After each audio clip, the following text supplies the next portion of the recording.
মহিলা আৰু পুৰুষক বগা কাপোৰ আমাৰ চেলেং চাদৰ লাগে চেলেং চাদৰ তেতিয়া বিচাৰি ঘূৰি ফুৰিব ক'ত পাওঁ চেলেং চাদৰ ক'ত পাওঁ তাকে নকৰে যদি আমি এবছৰত বা ছমাহত যদি 10খন চেলেং চাদৰ বৈ তাৰে 4খন বেছি 6খন যদি আমি থৈ দিওঁ তেতিয়াও আমাৰ সূতাৰ দামটো ধুনীয়াকৈ ওলাই যায় আৰু মহিলাসকলে এনেকুৱা ধৰণৰ কাম কৰিলে তেওঁলোকে আত্মনিৰ্ভৰশীল হ'ব পাৰিব আমি আমাৰ আলোচনা চক্ৰত আমাৰ আলোচিকা বাইদেউসকলে সুন্দৰ সুন্দৰ কথা কৈ গৈছে মই শুনিছিলোঁ যে হাঁহ কুকুৰা ছাগলী ইত্যাদিবিলাক পোহপাল দিও মহিলা আত্মনিৰ্ভৰশীল হ'ব পাৰে কিন্তু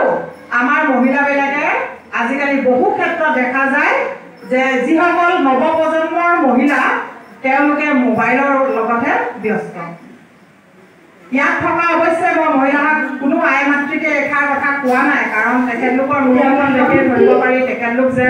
কোনো কাৰণত তেনেকুৱা ক্ষেত্ৰত ব্যস্ত নহয় কিন্তু আমাৰ যিসকল নতুনকৈ আহিছে নতুন চামৰ যিসকল ছোৱালী বা বোৱাৰী মোৰেই হওক বা আপোনাৰেই হওক যাৰেই নহওক লাগে মই যিটো মোৰ চাক্ষুষ অভিজ্ঞতা তাৰ পৰাহে মই আপোনালোকৰ আগত ব্যক্ত কৰিছোঁ যে তেওঁলোকে দিনটোৰ সৰহসংখ্যক সময়ে মোবাইলটো লৈ তেওঁলোকে কটাই দিয়ে আনকি ল'ৰাই কি খাইছে কি নাই খোৱা এই বিষয়টো তেওঁলোকৰ কোনো জ্ঞান নাই মানে দিনে দিনে খালে খালে মোবাইলটো দি ল'ৰা বহুৱাই দিলে নিজে কেৰবাৰ কৰিলে তাৰপিছত কাম কৰাৰ পাছত ল'ৰাৰ পৰা মোবাইলটো ল'লে জাপি টমকি দিলে কাৰোবাৰ শুৱালে কিবা এটা কৰিলে সেই ল'ৰাটো এতিয়া ধ্বংস হ'বলৈ গ'লনে নাই এনেকৈ যদি আমি মহিলাসকলে সন্তান তোলাৰ পাছত